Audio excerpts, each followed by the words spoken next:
하나님의 말씀은 출애굽기 3장 1절에서 5절 말씀입니다.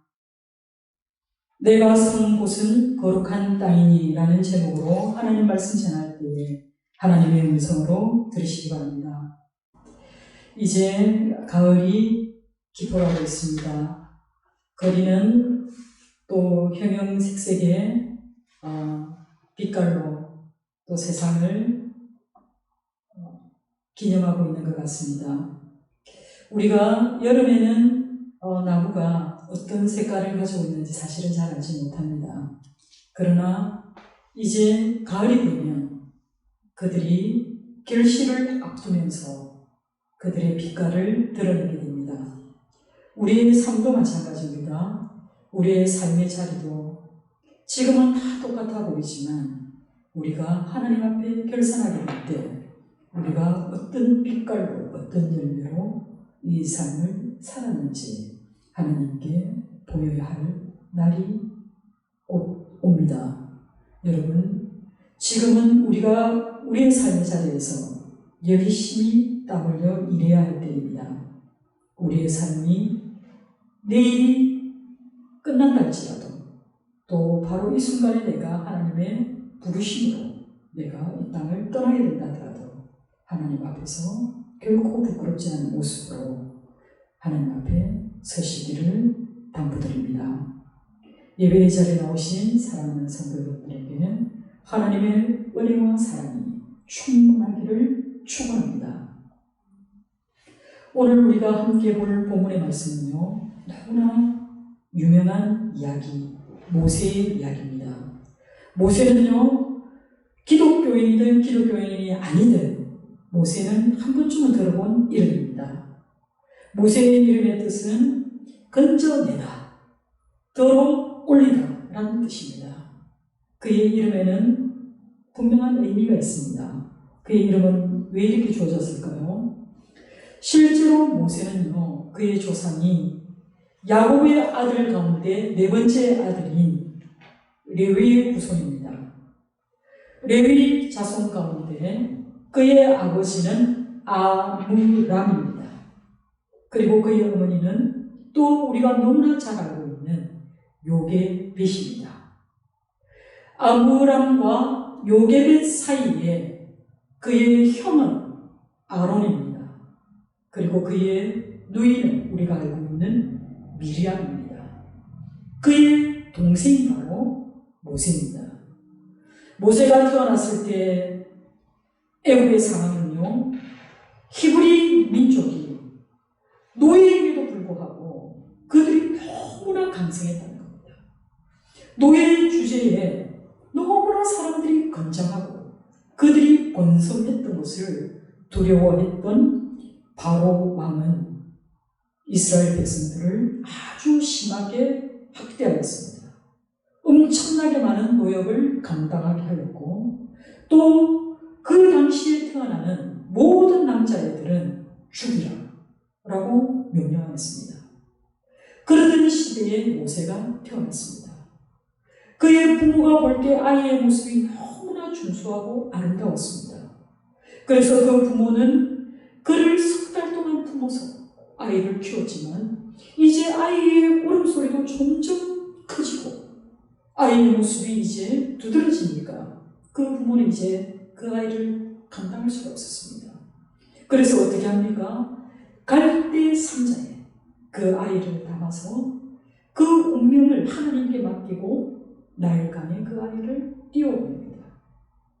그 띄워보낸 그 순간에 그 당시에 애굽의 바로의 공주였던 아주 유명한 하셉수트가 그곳에 와 있었습니다. 그는 강에서 떠내려오는 그 아이를 건져 오게 합니다. 그래서 건져낸 그 아이, 그것이 그 아이의 이름이 되었습니다. 그 이름이 뭡니까? 모세입니다. 모세는 바로의 궁전인 티베스라는 그 궁전으로 가서 아주 이제 공주의 양자가 되었기 때문에 그는 이집트의 많은 문물들을 섭렵할 수 있었습니다. 그리고 애굽에서의 그런 훌륭한 교육을 받으면서 왕자로서 살았습니다. 그렇게 모세는 40년을 애굽의 왕자로서 살 수 있었던 것입니다. 그렇지만 그를 길러냈던 그 100일 된 아이가 살아남기 위해서는 유모가 필요했습니다. 그때 그 유모가 누구였냐면 하나님의 섭리 가운데서 그의 친어머니인 요게벳이 그 아이를 젖을 뗄 때까지 길렀습니다. 그 어머니는 비록 유모의 신분으로 왔지만 그는 그 아이의 친어머니였기 때문에 유대인으로서의 그 아이에게 그가 어떤 존재인지 하나님 앞에서 어떤 사람으로 살아야 하는지를 교육했던 것입니다. 모세는 40년을 왕자로 지냈지만 그는 그의 동족들이 핍박받고 또 억압당하는 것이 괴로웠습니다. 그러던 중에 그의 동족이 애굽 사람에 의해서 폭력을 당하는 것을 목격하게 됩니다. 거기에 격분한 모세는 그 격분을 참지 못해서 그 애굽 사람을 죽이게 되는 그런 살인자가 되어버렸습니다. 이 사실이 알려지게 되자 모세는 자기 목숨을 보존하기 위해서 애굽 사람들이 그를 잡아오기 전에 그는 광야로 도망가게 됩니다. 그곳이 바로 미디안 광야였고 이 광야에서 그는 제사장 이드로라는 사람의 딸 십보라와 결혼을 하게 됩니다.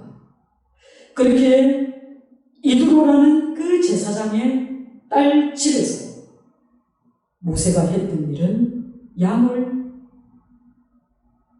양떼를 몰고 다니는 목자의 일을 감당했다는 것입니다. 여러분 한번 생각해 보세요. 이스라엘의 많은 신분 가운데 목자라는 신분은 가장 하층 계급의 신분입니다. 왕자의 신분에서 갑자기 가장 천한 그 목자의 신분을 모세가 감당했다는 것입니다. 오늘 본문에 보면 모세가 양떼를 치더니라고 나옵니다. 이때 치더니라는 이것의 원어를 살펴보면 계속해서 그 일을 했다는 것입니다. 이 말은 모세가 40년을 이방 땅에서 마치 대리사이처럼 처갓집에 얹혀 살면서 그는 가장 천한 일을 지속적으로 감당했다는 것입니다. 여러분, 이와 비슷한 장면이 사실은 야곱에서 볼 수 있습니다. 그러나 야곱과 모세는 너무나 다른 모습을 보이는데요.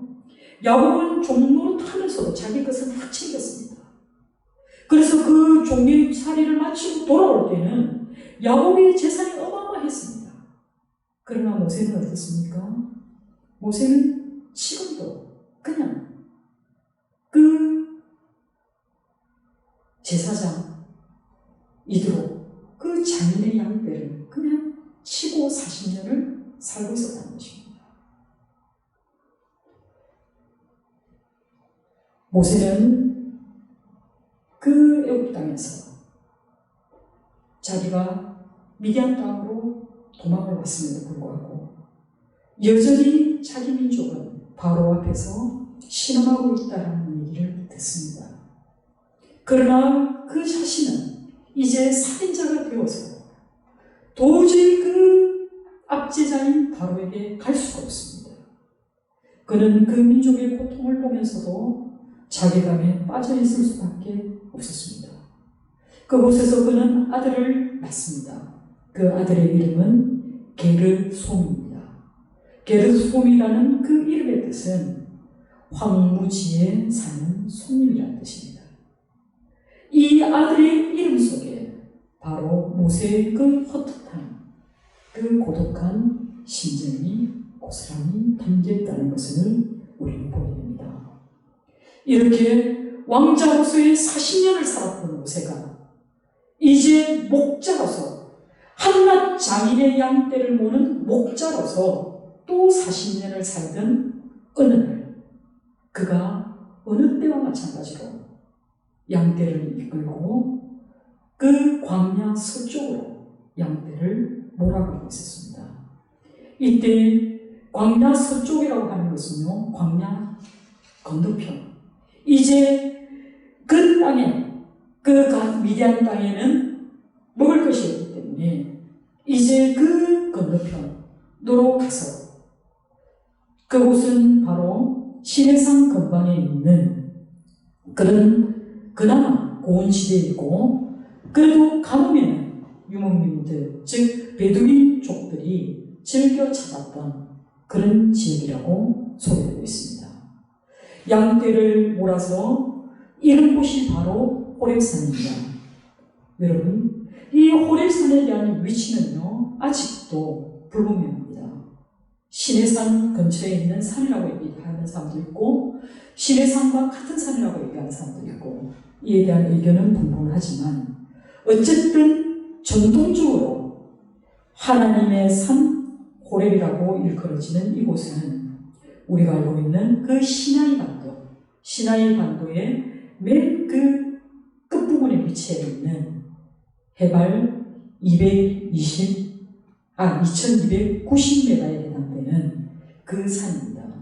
그 산 이름은 오늘날 예벨 무사, 우리말로 풀이하면 모세의 산이라고 일컬어지는 그곳이라고 주장하고 있을 뿐입니다. 이 호렙산이 특별히 하나님의 산 호렙이라고 불리게 된 데는 다분히 공간적인 의미보다는 오히려 사건적인 의미가 더 크다는 것입니다. 이 말은 그 산 자체가 영험하거나 그 산 자체가 신령했기 때문에 그렇게 불린 것이 아닙니다. 오히려 이곳은 바로 이곳에 하나님이 나타나셨기 때문입니다. 하나님이 현현히 이곳에 임하였기 때문에 사람들은 이곳을 하나님의 산 호렙이라고 불렀습니다. 이것은 이스라엘 백성들에게 굉장히 큰 의미를 가지는 산입니다. 모세에게 이 산에서 하나님이 출애굽의 소명을 주셨습니다. 그리고 하나님은 이 산에서 모세에게 율법을 주셨고, 또 하나님은 바로 이 산에서 하나님과 이스라엘 간의 그 언약을 체결했기 때문에 히브리 민족은 이곳을 거룩하게 구별해서 하나님의 성산 호렙이라고 불렀던 것입니다. 모세가 하나님의 산 호렙을 찾았을 때에 모세는 아주 기이한 광경을 보게 됩니다. 그것은 바로 떨기나무에 불이 붙었는데, 나무에 불이 붙으면 어떻게 됩니까? 나무가 타지 않겠습니까? 그런데 이 떨기나무는 말 그대로 광야에서 흔히 볼 수 있는 그 아카시아 종류의 그런 자그마한 가시덤불을 얘기하는 겁니다. 이 가시덤불에 불이 붙었는데 가시덤불이 사그라들지 않는 거예요. 이 또 키 작은 가시덤불이 상징하는 것은 애굽에서 노예로 비참하게 굴종적인 삶을 살아가는 그 히브리 민족을 상징하고 있는 것입니다. 그리고 이 가시덤불 위에 여호와의 사자가 임하였음에도 불구하고 이것이 사그라들지 않는 것은 여러분 두 가지 의미가 있습니다. 이 가시덤불에 여호와의 사자인 불이 임했다라고 하는 것은 바로 이들 가시덤불, 곧 너무나 고통 가운데 억압 가운데 신음하는 이스라엘 백성들의 그 신음소리를 하나님이 들으시고 그들을 구원해 주시겠다라는 상징을 나타내는 것입니다. 그런데 여러분, 나무에 불이 붙었는데 그 나무가 타들어가지 않는다는 것은 우리가 생각할 때 자연의 법칙에 맞습니까? 맞지 않습니다. 그렇다면 모세가 목격한 그 타지 않는 그 떨기나무와 불이 의미하는 것은 무엇일까요? 그것은 첫 번째로 어떤 뗄감도 없이 불이 타오른다는 것은 바로 스스로 존재하시는 그 하나님의 임재를 나타내는 것입니다. 이스라엘 사람들은 이 불을 여호와 하나님을 보여주는 그 형상 가운데 하나로 여겼습니다. 그래서 이스라엘 사람들이 하나님을 고백할 때에 내 하나님 여호와는 소멸하는 불이시오 라는 표현을 자주 사용했습니다. 하나님의 불이 내려와서 그들의 재물에 임하시고 그 제단을 불사르면 하나님이 그들의 재물을 받으시고 예배하는 모든 사람들을 기쁘게 받으셨다라는 그런 것으로 그들은 받아들였습니다. 그리고 하나님의 불이 의미하는 것은 바로 태우고 파괴하는 그런 심판의 불이거나 혹은 하나님의 불은 우리의 죄를 다 도말하시는 그런 정결케 하는 그런 정화의 불 둘 중에 하나라는 것입니다. 그리고 두 번째로 이 피어오르는 이 불 가운데 타지 않은 떨기나무가 있었다라고 하는 것은 조금 전에 얘기했듯이 그 애국 사람들의 핍박 가운데에서 그들이 정말 고통 가운데 신음할 때에도 하나님이 그 백성들을 굳건히 붙들어 주신다는 의미가 됩니다. 애국 사람들은 이 히브리 민족을 태워 없애버리고 싶을 만큼 그들을 핍박하고 그리고 그들을 학대하였지만 하나님은 일찍이 그들의 조상 아브라함과 맺으신 그 언약을 따라서 그 백성들을 영원히 지켜주실 것이기 때문에 그 어떤 박해와 비난 가운데서도 그들에게 이 백성들을 내어주지 않는다는 그런 의미를 담고 있습니다. 이처럼 하나님의 사자가 특별한 불꽃 가운데서 임하신 것은 억압과 고통 속에 신음하는 이 히브리 민족에게는 그 시간이 바로 연단의 시간이고 구원을 상징하는 시간이지만 또 여호와의 그 특별한 불이 애국 사람에게 임했다는 것은 이것은 바로 심판의 불, 소멸의 불이라는 이 이중적인 구조를 가지고 있음을 기억하시기 바랍니다. 불에 타는 듯한 이 떨기나무를 보는 것은 실제로 메마른 광야에서는 드물지 않게 볼 수 있는 일입니다. 왜냐하면요, 뜨거운 산업바람에 의해서 그 바짝 마른 가시나무 떨기가 그 자연현상에 의해서 스스로 그것에 불이 날 수 있습니다. 그런데요, 오늘 모세가 바라본 이 떨기나무는 사뭇 달랐다는 것입니다. 불붙은 가시떨기가 소멸하지 않고 있었던 것은 정말로 낯선 광경입니다. 다시 볼 수 없는 그런 광경이었기에 모세는 호기심을 가지고 그 광경이 보고 싶었습니다. 어째서 이런 일이 일어날 수 있는가 궁금했습니다.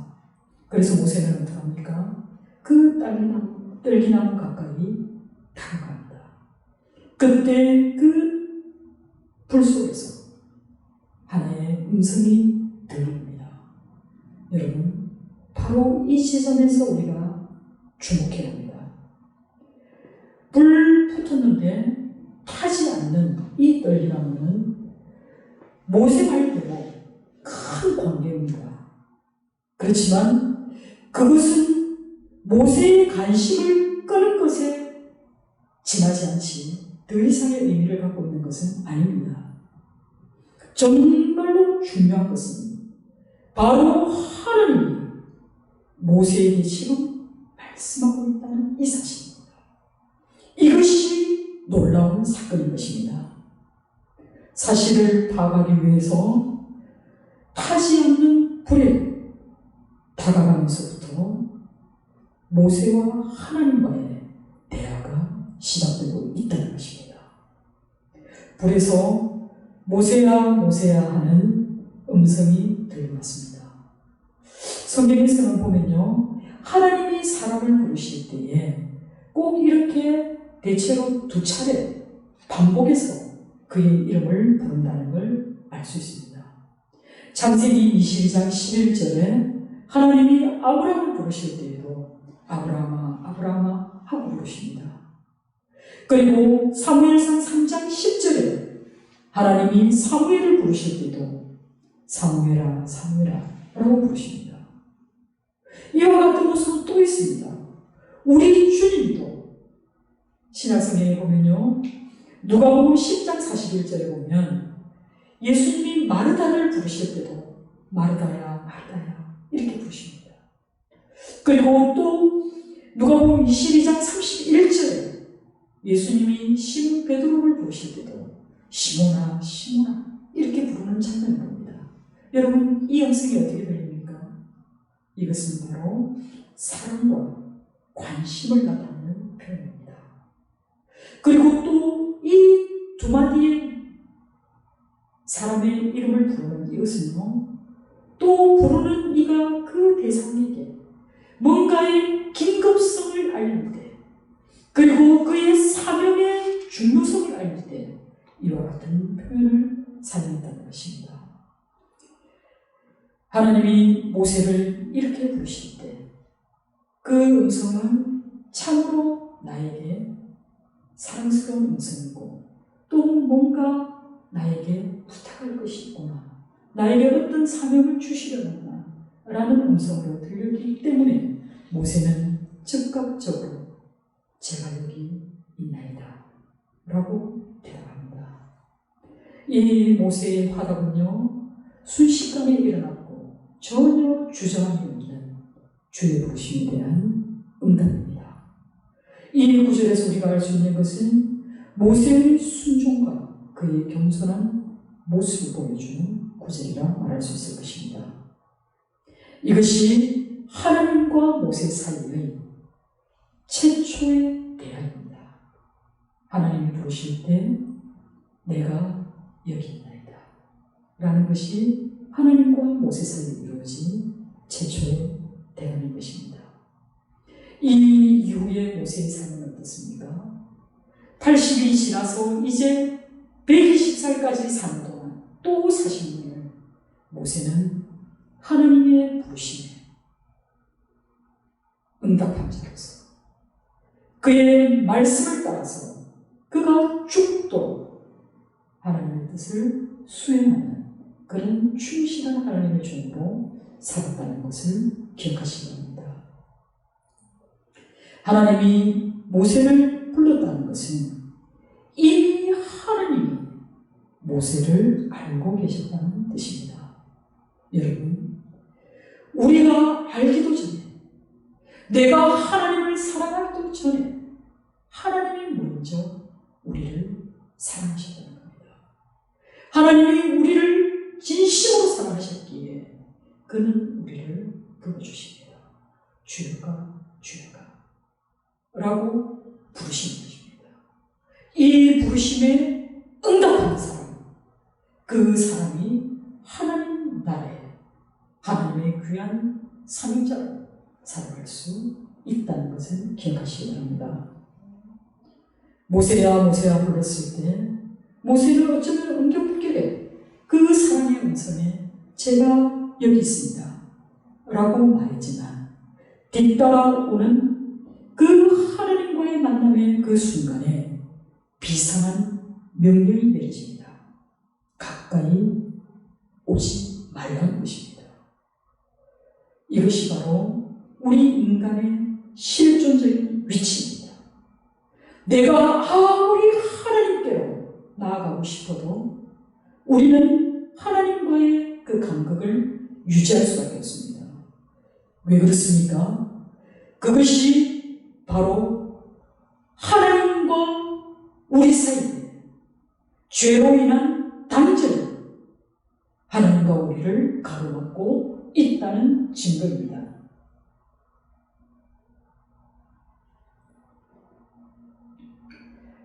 여러분, 죄로 인한 가장 큰 형벌은 우리가 하나님 없이 사는 겁니다.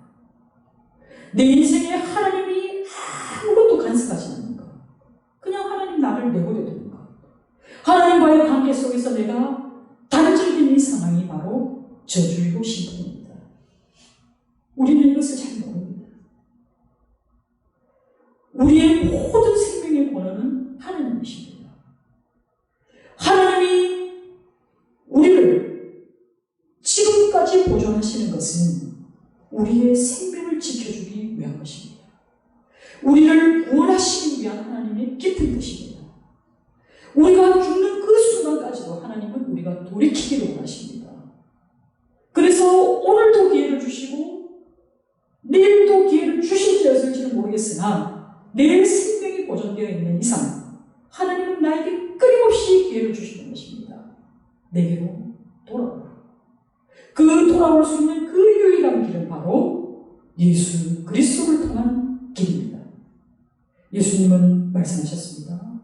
내가 그 길이요 진리요 생명이니 나로 말미암지 않고는 아버지께로 올 자가 없다 라고 말씀하셨습니다. 주님께서 이리로 가까이 오시나라. 내가 선 곳은 거룩한 땅이니 너는 신을 벗으라 라고 말씀하십니다. 여기서 중요한 것은 바로 거룩입니다. 거룩이라고 하는 것은 거리 유지를 요구하고 있다는 것입니다. 그래서 모세는 하나님께로 더 이상 가까이 나가지 못했습니다. 우리가 하나님께로 가까이 나갈 때 구약의 어떤 누구도 하나님의 얼굴을 본 사람이 없습니다. 그러나 신약에서는 하나님의 얼굴을 본 사람 많습니다. 예수님을 본 사람이 많지 않습니까? 하나님을 보고도 그가 하나님인 것을 몰랐다는 것입니다. 우리의 삶에서 가장 불행한 것은요, 하나님이 언제나 나와 함께 하시는 내가 모른다는 것. 하나님은 언제나 나의 삶을 지켜주시고 지지해 주시고 격려해 주시는데 우리는 엉뚱한 데서 위로를 받으려고 한다는 것입니다. 우리는요, 분명히 우리는 전부 때 환한 불빛 밑에서 열쇠를 잃어버렸는데 우리는 저 어두컴컴한 곳에서 열쇠를 찾고 있는 거입니다. 어쩌면 어디선가 잃어버렸다는 걸 알면서도 그곳에서 찾지 않고 엉뚱한 그곳에서 찾고 있다는 것입니다. 하나님, 당신은 어디 있습니까?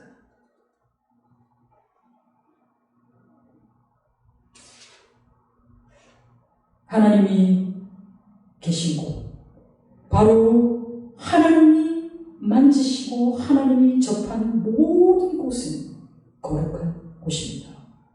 하나님이 지금 그 가시덤불 같은 그 떨기나무에 임하셨기 때문에 하나님이 임하신 그곳이 바로 거룩한 곳이 되는 것입니다. 거룩한 곳, 그곳에 나아갈 자는 반드시 신을 벗어야 하는 것입니다. 여러분, 창세기에서요, 하나님이 시간을 거룩하게 하셨습니다. 그 시간이 어느 시간입니까? 안식일입니다.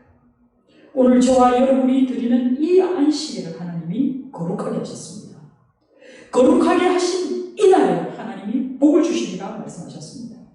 그렇기 때문에 여러분은 주일날 예배자리에 나오셔서 하나님이 이 안식을 주시는 이 무한한 복락을 누리시기 바랍니다. 그렇지만요, 공간을 거룩하게 하신 것은 이곳이 처음입니다. 우리가 고대 근동 이방 종교에서는요, 특정한 장소를 거룩하다라고 부르는 것이 흔히 있었지만 성경에서 장소를 거룩하게 한 곳은 이곳이 처음입니다. 여러분, 분명히 말씀드리지만 하나님의 영이 머무는 곳이 거룩한 곳입니다. 아무리 아름다운 성전, 솔로몬 성전을 짓고 또 헤롯이 그 헤롯 성전을 지었어도 그곳에 하나님의 영이 떠나고 나면 그것은 하나의 돌덩어리에 지나지 않습니다. 어느 곳이나 다를 바 없는 장소에 지나지 않습니다. 우리 순전한 교회도 마찬가지입니다. 남들이 보기에는 아주 작은 그런 개척교회의 조그마한 어느 한 교실 같은 느낌밖에 주지 못한다 하더라도 이곳이 하나님의 영이 임하는 곳이라면 이곳이 바로 거룩한 곳입니다. 이곳에 나오는 여러분은 하나님의 임재를 경험하는 그곳에서 예배를 드리시는 줄 믿습니다.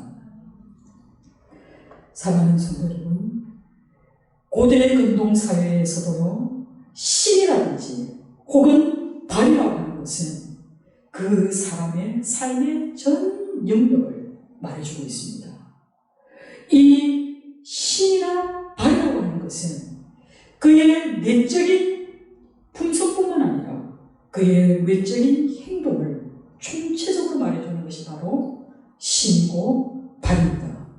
여러분, 신과 발의 특징이 뭡니까? 어디든 간다는 겁니다. 갈 수 있다는 겁니다. 그러나 그 신과 발에는 먼지와 오물이 묻게 되어 있습니다.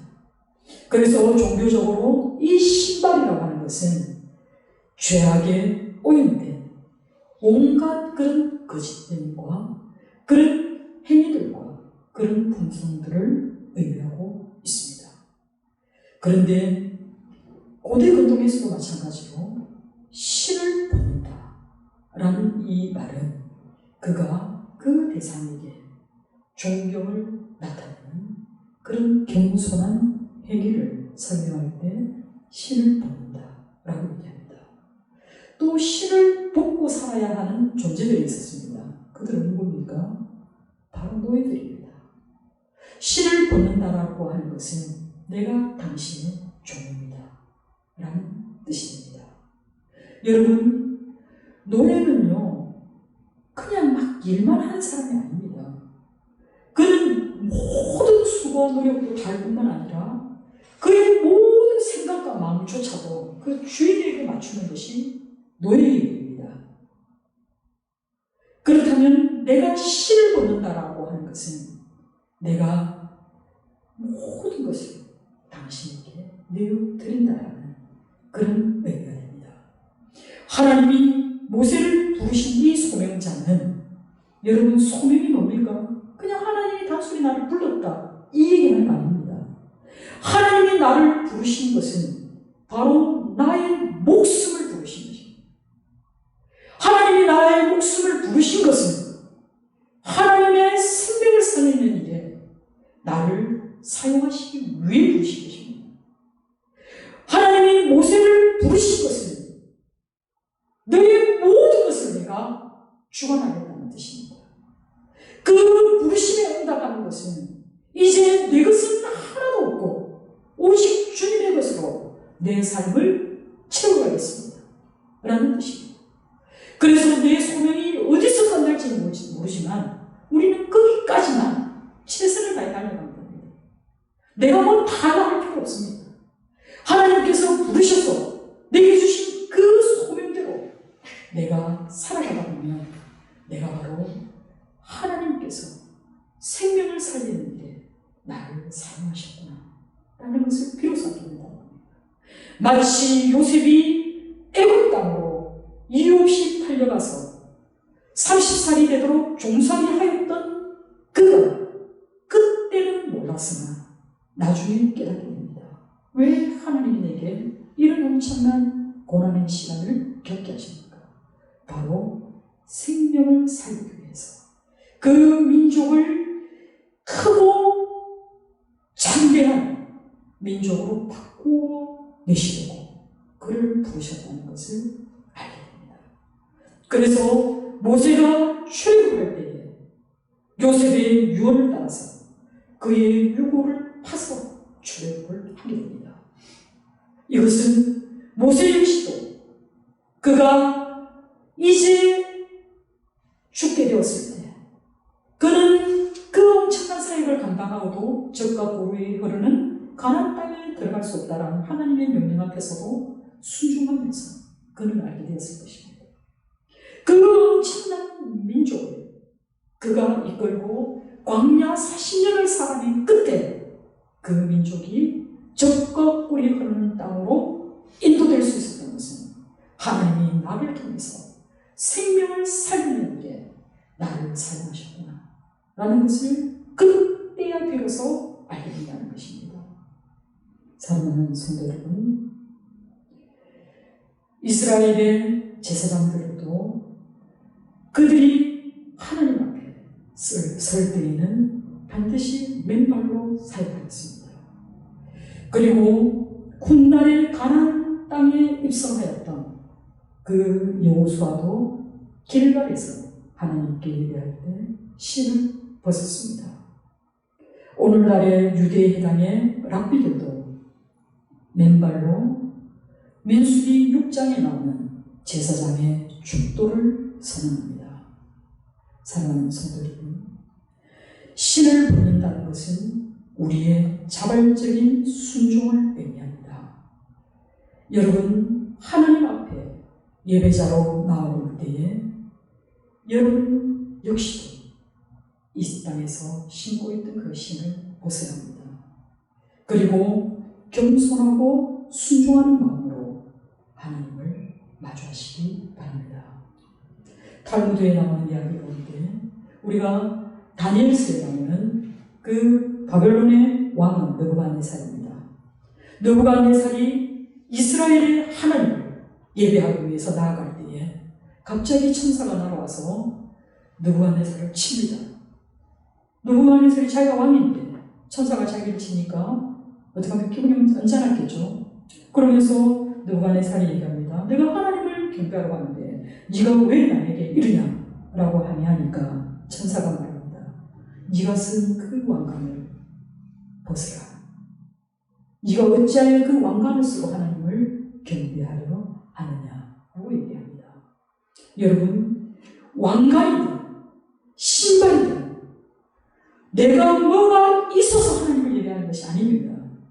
하나님을 예배하는 자는 순전한 모습, 정말 하나님 앞에 깨끗한 모습, 외적으로 뭔가 나를 드러내는 것이 아니라 내가 세상에서 누리고 있는 그 모습으로 하나님 앞에 나아가는 것이 아니라 하나님이 바라시는 그 모습, 세상의 모든 것을 내려놓고 겸손하고 순전한 마음으로 주님 앞에 나오는 것입니다.